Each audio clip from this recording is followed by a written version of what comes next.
मौलाना सरदार अहमद साहब रहमतुल्लाह अलैह के पास ना एक बूढ़ी अम्मा अपना बेटा छोड़ गई। तो हजरत साहब ने को 2, 4, 5 महीने रखा। तो बाद में उसकी अम्मा को बुला के कहा कि भाई तू बेवा है, बेटा तेरा यतीम है, मैं नहीं चाहता कि इसका वक्त ज़ाया हो। ये पढ़ने वाला कोई नहीं, सारे नहीं भाई पढ़ने वाले होते। अब यहाँ उलमा बैठे हैं, मैं बेअदब भी ना हो जाऊँ।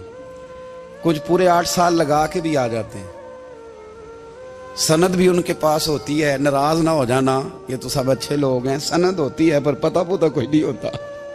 ये आला हजरत ने लिखी है बात। सनद होती है, पूरी डिग्री होती है, उस पर कई लोगों के साइन भी होते हैं। तो बहुत सारे तालिब इल्म ऐसे होते हैं जो मदारस में कहते हैं मैं फाजल फलां हूँ, लेकिन कोई शय पास। तो मौलाना सरदार अहमद साहब मुहद्दिस आज़म पाकिस्तान रहमतुल्लाह अलैह उस बूढ़ी को कहने लगे तेरा बेटा कुंद देना है, पढ़ना पढ़ाना इसने कुछ भी नहीं, तो यतीम बच्चा है, कल को तो कहेगी कि मेरे बेटे ने वक्त ज़ाया किया तो वापस ले जा। बूढ़ी अम्मा रोने लग गई, कहने लगी मैं पढ़ाने तो नहीं लाई थी, मैं तो आपको रब का वली समझती हूँ, मैं तो नौकरी कराने लाई थी। नौकरी हजरत अनस बिन मालिक कहते हैं मेरी अम्मा भी हुजूर की बारगाह में दे गई थी। तो हुजूर की बारगाह में ये नहीं कहा था कि या रसूलल्लाह पढ़ा दें, हाँ हाँ मैं जिम्मेदारी से बात कर रहा हूँ। ये नहीं कहा था हुजूर मुजाहिद बना दें, ये थोड़ी कहा था कि या रसूल अल्लाह सल्लल्लाहु तआला अलैहि वसल्लम से मुफस्सिर मुहद्दिस मुहक्किक मुफ्ती बना दें। हजरत अनस की अम्मा कह गई थी सोनिया जब तक ये रहेगा ना आपकी नौकरी करेगा, ये घर के काम काज करेगा, ड्यूटी करेगा, हुजूर ये आपकी नौकरी करेगा। तो मेरे महबूब ने फिर दुआ कर दी, अल्लाह इसे बरकत अता फरमा। तुम समझता है खिदमत वाला खाली रह जाता है? जितना जायका खिदमत वाले को मिलता है, जो उसके नसीब में आता है, वो किसी का नसीब कहां भाई।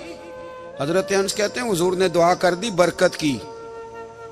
मुझे तो खेती बाड़ी आती भी नहीं थी, पर लोगों के बाग में साल में 1 दफा फल लगता था, मेरे बाग में 2 दफा लगता था।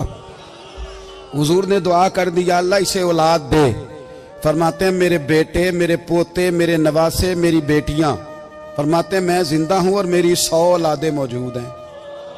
परेशान हो गया 100 सुन के बच्चे 2 ही अच्छे, 100 औलादे मेरी मौजूद हैं। हजरत अनस बिन मौलाना सरदार अहमद साहब के पास ना छोड़ गई बच्चा, कहने लगी हजरत जी मैं को पढ़ाने के लिए थोड़ा छोड़ गई हूँ, मैं तो इसलिए छोड़ के गई हूँ कि आप मेहरबानी करें, खिदमत कराएं। तो हजरत जी कहने लगे कोई ऐसा काम ही नहीं, खिदमत वाला क्या कराऊं। कहने लगी पट्ठे पवा लिया करो जी।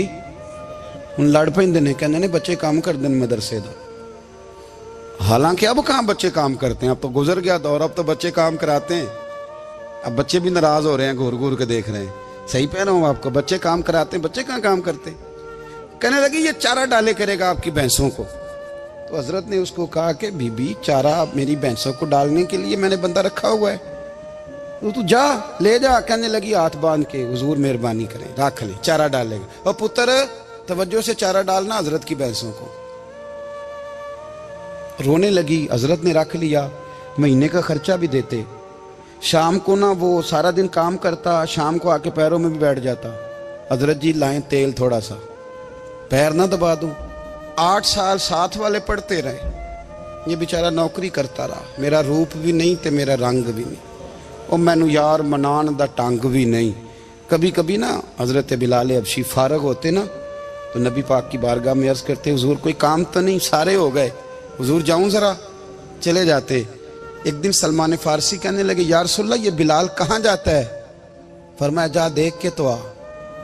हजरत सलमान वापस आए तो आके रोने लगे, कहने लगे सोनिया जब यहाँ से जाता है ना तो जाके सैयदा फातिमा की चक्की पीसनी शुरू कर देता, बीबी साहबा के काम करने लगता है, घर में जाके स्नैन की ड्यूटी करता है, वहां भी काम यहाँ भी काम। वो चारा डालता रहा, उसने चारा डाला। हजरत मुहद्दिस आज़म की भैंसों को दस्तारे फजीलत का वक्त आ गया, सारे पगड़ियां सजा के आ गए, आज दस्तार होगी। ये न पीछे होके बैठ गया, चूंकि पढ़ा ही नहीं था तो दस्तार का है कि दस्तार तो उसकी जो पढ़ेगा, हमने तो पढ़ा ही नहीं, हमने तो यार पढ़ा, घर पढ़ा, ड्यूटी करी। हजरत मुहद्दिस आज़म रहमतुल्लाह अलैह के यहाँ जब ऐलान होने लगा ना कि अब दस्तार होगी, तो हजरत ने पहला ऐलान उसका फरमाया। तो मजान ला बंदा कपड़े भी कदी कदी बदलता है ना, वो कहते जिस हाल में भी था मैं पलट के देखने लगा कि पड़ा पड़ा है तो है, कोई शय नहीं। ये माजरा क्या है? पीछे से उठ के आए तो कहते हैं बाकियों की दस्तार किसी आलिम ने की, किसी सूफी ने की, लेकिन ये भैंसों को चारा डालने वाला जब आया तो मुहद्दिस आदम ने फरमाया पगड़ी के बाल को कोई हाथ ना लगाए, ये सारी दस्तार मैंने करनी है। और फरमाते हैं हजरत बाल भी देते जाते थे और आंसू भी बहाते जाते थे, माथा भी चूमते थे और फरमाते थे दस्तार के बाद चला तो नहीं जाएगा यार, मुझे तो इबादत भी नहीं रह गई, मुझे तो चाबियों को भी नहीं पता कौन सी कहाँ रहती है, जाएगा तो नहीं तू? तो रो पड़ा, कहने लगा सोने जाए तो वो जिसके पल्ले कुछ है हो, आता जाता तो है कुछ नहीं, मुझे किसने रखना है, मैंने कहाँ जाना है, इधर कहाँ, तो इधर ही रहूंगा। वो उस तालिब इल्म के सारे उस्ताद भाई कहते हैं उसने दस्तार कराई, पढ़ा पढ़ाया कुछ नहीं, पर जो मसला अड़ जाता था ना, वो जो अड़ जाता था ना, वो जाके उससे पूछते थे तो किताबें खोलने की जरूरत नहीं पड़ती थी। मौलाना अमजद अली साहब आजमी रहमतुल्लाह अलैह फरमाते हैं यकदम आला हजरत का दरवाजा खुला, ये भी मेरे आला हजरत की जिंदगी है, इसे भी देख, यकदम दरवाजा खुला तो बूढ़े इमाम के पैरों में जूता कोई नहीं और आला हजरत सर पट दौड़े। मैं करीब गया, मैंने कहा हुजूर मैं सदके जाऊं, कहां जा रहे हो? कहने लगे किसी ने बताया मेरा मुर्शद का बेटा रेलवे स्टेशन से गुजरने वाला है, अमजद अली देर न कर यार, कहीं शहजादा नाराज ना हो जाए, मेरे मुर्शद का बेटा, मेरे शेख का पोता, यार जरा जल्दी कर। कहते हैं आला हजरत दौड़े रेलवे स्टेशन पे, उन्हें अगर फतवे लिखने आते थे किल के रजा है खंजरे खूंखार बरकबार, तो वो ये भी कहा करते थे कैसे आकाओं का बंदा हूं रजा, बोल बाले मेरी सरकारों के। दौड़े गए रेलवे स्टेशन पे और बूढ़े शेख सदरुल शरिया कहते हैं मैंने कहा हुजूर मैं ना चला जाऊं? कहने लगे ना पुत्र, मैंने बड़ा नमक खाया उस घर का,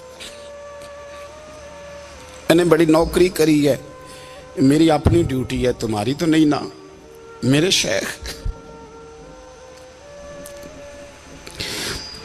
फरमाते रेलवे स्टेशन पे हजरत खड़े हैं तो एक मुसाफिर उतरता, उसके करीब जाते अदब से सलाम लेते तो कहते मारेरा शरीफ से तो नहीं कोई आया? कहते वो मुसाफिर गुजर जाता, दूसरा आता तो फिर करीब जाते, कहते वो उसके आस्थाने से तो नहीं आए, उधर से तो नहीं कोई आया। कहते सारे गुजर गए, जिन मुसाफिरों ने उतरना था उतर गए, ट्रेन चल पड़ी। तो मैंने कहा हुजूर किसी ने आपको गलत इत्तला दी थी, शहजादे तो आए नहीं। कहने लगे यार इत्तला गलत थी या ठीक थी, पर यहाँ तक आने का मजा बड़ा है। आप समझ सकते हैं आला हजरत के दो बेटे हैं, हुज्जतुल इस्लाम मौलाना हामिद रजा खान साहब और मुफ्ती आज़म आलम इस्लाम, दोनों शहजादे इतने बड़े शहजादे थे कि दोनों अपने अपने वक्त के सबसे बड़े मुफ्ती हुए। ये भी तो मेरे आला हजरत है ना, इसको भी तो जरा समझो ना। खुशकी और फिर खुशकी और फिर खुशकी। एक दिन पीर साहब ने कहा, नूरी मियाँ साहब, कि अहमद रजा यार वो भैंसें रखी हुई हैं तो उनको ना गीदड़ आके तंग करते हैं, तो दो कुत्ते मिल जाए ना कभी, तो चलो रात को पहरेदारी करेंगे, दो कुत्ते मिल जाएं। मैं अक्सर सोचता हूँ कि आला हजरत तो आलिम थे, उनका कुत्तों से क्या लेना देना। हजरत जी आपने कुत्तों की बात करनी थी तो किसी दुनियादार से करते, दो कुत्ते मिल जाएं तो जरा जानवरों की देखभाल करेंगे। फरमाया हुजूर सवेरे ही आ जाएंगे। भाई आपका तो ये शुगर लेनी, तो आप कहाँ से लाएंगे? दिन चढ़ा तो दोनों बेटों के गले में रस्सियां डाली। आला हजरत को सिर्फ आप फतवे की रोशनी में देखते हैं, आपको उस शख्स के दर्द का नहीं पता, उसके जायके का नहीं पता, वो किस स्टेज का आदमी है, स्टेटस क्या है तरीकत में, शरीयत में, इश्क में। दोनों शहजादों के गलों में रस्सियां और पकड़ा हुआ है। तो नूरी मियाँ साहब कहते हैं मैं चारपाई पे बैठा था तो नीचे बिठाल दिए दोनों बच्चे, मैं उठ के खड़ा हो गया। मैंने कहा मौलाना ये क्या? कहने लगे हुजूर ड्यूटी भी करेंगे और रोटी भी नहीं मांगेंगे। जिन्हां तना विच इश्क न रचिया कुत्ते ना थी चंगे। मालक देकर राखी कर दे साबर भुखे नंगे। किधर गया ज़ौक़, किधर गया वो दर्द। और फिर जब बारी आई रसूलुल्लाह के प्यार की, जब बारी आई नबी पाक की मोहब्बत की, तो फिर फाजिल बरेलवी का कद अगर लिखने में कमाल है ना, तो महबूब के प्यार करने में भी कमाल है। उन्होंने ना सारी जिंदगी, यानी सारी जिंदगी ये कह के गुजार दी कि इश्क तेरे सदके जलने से छूटे सस्ते, जो आग बुझा देगी वो आग लगाई है। एक सैयद साहब थे, मकान बन रहा था आला हजरत का, तो सामने ना बिल्कुल लाइब्रेरी थी। तो जब मकान बन रहा होता है तो तब सारे मिस्त्री मजदूर अंदर ही होते हैं, तो सबका आना जाना था, सब लोग आते जाते थे बिला झिझक। तो वो सैयद साहब भी एक दिन आ गए, सामने लाइब्रेरी में मिले, फिर चले गए। कुछ दिनों के बाद घर मुकम्मल हो गया, अब औरतें भी आ गईं। तो शाह जी को पता नहीं था, वो पुराना ही माहौल समझ के ना, मौलाना ज़फ़रुद्दीन बिहारी कहते हैं पुराना ही माहौल समझ के तो अंदर आ गए। और जैसे ही अंदर दाखिल हुए, सामने घर की औरतें देखी, तो शाह जी माजरत माजरत माजरत करते परेशान हो गए। और फिर जब दोबारा पलटने लगे तो आला हजरत दौड़ के गए, हाथ चूमे, कहने लगे शाह जी आपको तो पता नहीं था, और आप मेहरबानी करें ये माजरत वाला लफ्ज़ वापस लें। ये मेरे घर की औरतें नहीं, ये तो सैयदों की बांदियां हैं, ये तो नौकरानियां हैं। तो आप मेहरबानी करें, ये अंदाज आपका जो है ये दुरुस्त नहीं, आप मेहरबानी पर मैं अंदर आए। और फिर सारे खानदान को लेके पर्दे के पीछे खड़ा किया और कहने लगे शाह जी को गलती लग गई, उन्होंने हमसे माजरत की, अब हम सारे मिलके उनसे माजरत करेंगे, इसलिए कि ये रसूलुल्लाह का खानदान। यार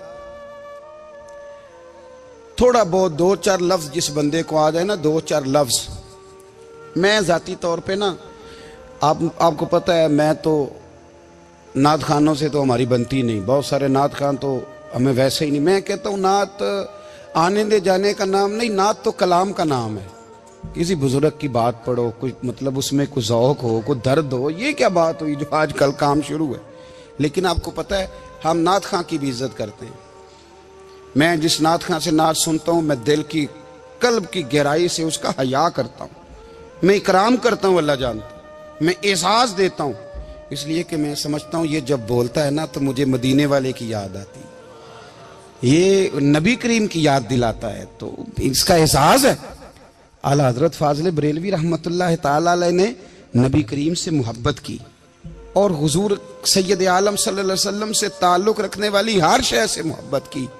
उन्होंने अपने ज़ौक़ को कभी फीका नहीं पड़ने दिया। सारी ज़िंदगी रसूलुल्लाह सल्लल्लाहु अलैहि वसल्लम का प्यार। थोड़े दो चार लफ्ज़ मेरी तरह किसी शख्स को आ जाएं तो वो अदब अदाब के दायरों से निकल जाता है। वो हर चीज़ को किलो काल के जायके में रखता है। इसलिए मुल्ला रूमी फरमाया करते थे, सेठ आदमी हो ना, जेब में पैसे हो तो उसका पीर कोई नहीं होता। अगर कोई ओहदा मिल जाए, बंदा किसी दर्जे पे पहुंच जाए, तो उस बंदे का भी मुर्शद है। और अगर चार लफ्ज़ पढ़ जाए तो अक्सर मेरी तरह के बंदे खलीफे होते हैं, मुरीद नहीं होते। नाराज तो नहीं हो गए आप लोग? मेरी तरह के लोग ना खलीफे होते हैं, बताते हैं 14 जगह का खलीफा हूं, तो सवाल ये है कि गुलाम किसका है? मेरी खिलाफ थे ओ खुदा के बंदे, गुलामी असल चीज है। आला हजरत फाजिल बरेलवी रहमतुल्लाह ताला अलैह ना लोगों से पूछते, जब कोई मदीने से आता, मक्के से आता, हज करके आता, तो पूछते मदीने गए थे? सदरुल शरिया रहमतुल्लाह अलैह फरमाते हैं, किसी ने कान में आके कहा हुजूर वो मोची हज करके आया। पक्की बात है हुजूर? हाँ। फरमाया चलो चलें। हजरत जी वो लिखना नहीं, तो मैं आके देखते हैं। हजरत मेहमान ओए आके देखते हैं, कहते दौड़ने लगे। वो जूते गांठ रहा था, जाके पूछा हज करके आए हो? कहा हाँ। मदीना शरीफ गए थे? वो जिस बंदे के पास लोग तारीखें लेने जाएं तो टाइम ना मिले, भाई आज मदीने गए थे? कहने लगा जी बड़ा करम किया सरकार ने, मैं तो 1.5 महीना रह के आया हूं। कहते हैं जुब्बा कहीं, पगड़ी कहीं, कलम कहीं, शागिर्द कहीं, मुरीद कहीं, और अंदर नहीं, हुजरे के अंदर छुप के किसी की तादीम नहीं, चौक में मोची जूते गांठने वाला दुनिया देख रही है। आला हजरत झुके और मोची के पैर चूमने शुरू कर दिए। लोग पकड़ दें, हुजूर ये क्या? वो भी पैर करने लगे, पीछे हट जाओ। ये वो कदम है जो मेरे मुस्तफा करीम के दरे दौलत से होके आए। हरम की जमीन और कदम रख के चलना, अरे सर का मौका है वो जाने वाले, ये जायका, ये दर्द। तो आला हजरत ने ना ज़ौक वाली जिंदगी गुजारी, अदब वाली जिंदगी गुजारी, प्रेम वाला वक्त गुजारा, इश्क वाला वक्त गुजारा। हजरत बिलाल हबशी कभी सिपा सालार बने थे किसी जंग में, किसी सूबे के गवर्नर बने हो? बोलो तो सही यार। उनका तारुफ क्या था? नबी करीम के गुलाम। हुजूर के ना जो जाती मामलात थे ना, 20 अंसारी नौजवान थे जो हर वक्त नबी पाक के पास खड़े रहते थे कि हुजूर को हुक्म करें। 20 और 34 से लेकर 40 तक गुलाम हर वक्त हुजूर की बारगाह में रहते। हजरत बिलाल हुजूर के जाती मामलात की खिदमत करते थे। कोई ऐसी वो जो तबलीग की या दावत की या जंग की या जिहाद की कोई ड्यूटी नहीं वो करते थे, जाती खिदमत सरकार की। हजरत उमर फारूक वो शख्स हैं कि जिन्होंने कभी किसी बंदे को खातर में नहीं लाए वो। लेकिन जब हजरत बिलाल आते थे ना, तो जनाब उमर उठ के खड़े होते थे, कुर्सी छोड़ते थे और फिर एक नारा लगाते थे, कहते थे या बिलाल अंता सैयदुना। बिलाल तू हमारा सरदार है यार, तू हमारा। यानी इश्क का ज़ौक पूरा करना उन्हें भी आता था। इसलिए मेरा मशवरा है, मेरी राय है, और जो मेरा हुक्म मानने वाले हैं उनके लिए मेरा हुक्म है कि ज़ौक ना कभी भी खराब करना, कभी भी ना ज़ौक ना खराब करना। अपना लुत्फ मैंने कई दफ़ा, मैं पहली दफ़ा मदीना शरीफ हाजिर हुआ तो एक बाबा जी मेरे आगे आगे थे, तो उनको ना धक्के मार रहा था। वो सामने खड़े होते हैं ना, अल्लाह खैर फरमाए, अपनी अपनी ड्यूटी है ना, उनकी भी एक ड्यूटी है ना जी। तो धक्के मार रहा था, तो बाबा उसे कह रहा था तेरी खैर होवे पहरेदारा, रोजे दी जाली चुम लैन दे। उन्हें फिर धक्का मारिया, तो फिर उन्हें कहता तेरी खैर होवे पहरेदारा। मैंने, वो बिल्कुल अनपढ़ बाबा जी थे, पर मुझे उन्होंने बहुत बड़ी बात समझा दी, मैंने उनसे बड़ा सीखा, मिंबर पे जिक्र कर रहा हूं। वो तीसरी दफा फिर धक्का मारा, तेरी खैर होवे पहरेदारा, रोजे दी जाली। तो बाबा जी बाहर निकल आए, तो मैं भी पीछे निकल आया। तो मैंने कहा बाबा जी यहाँ कुछ इन्होंने बांग्लादेशी और हिंदुस्तानी भी रखे हुए हैं, पर ये तो अरबी था खालस। ਉਹਨੂੰ ਕਦੋਂ ਤੁਹਾਡੀ भी समझ आती सी? ਤੁਸੀਂ पंजाबी का शेर सुनाई जा रहे हो। कहते पुत्र मैनू भी पता है ਉਹਨੂੰ नहीं समझ आ रही, पर मैं तो अपना रांझा पै राजी करता सा। मैनू पता है ਉਹਨੂੰ कख ओ यार असी रांझा भी तो राजी करना है कि नहीं, कि सारी जिंदगी किलो काल के झगड़े में पड़े रहना। ऐ इश्क तेरे सदके जलने से छुटे सस्ते, जो आग बुझा देगी वो। और एक जगह पे आला हजरत कहते हैं जान दे दी वादा दीदार पर, हमने जान दे दी। हाँ, खाली उसने वादा किया था कि आऊंगा, आया नहीं था, पर जान हमने पहले दे दी। तो इसलिए ना ज़ौक, शौक, प्यार, वारफ्तगी, मोहब्बत असातिज़ा के लिए, बुजुर्गों के लिए, उलमा के लिए, मशाइख के लिए, बड़ों के लिए, ना ज़ौक ना कभी ख़राब होने पाए। अल्लाह आपको सलामत रखे। और कुछ दुआएं मैंने दे दी हैं, कुछ अल्लाह जानता है मेरे दिल में हैं, वो मैं देता रहता हूँ। अल्लाह आपको हमेशा शाद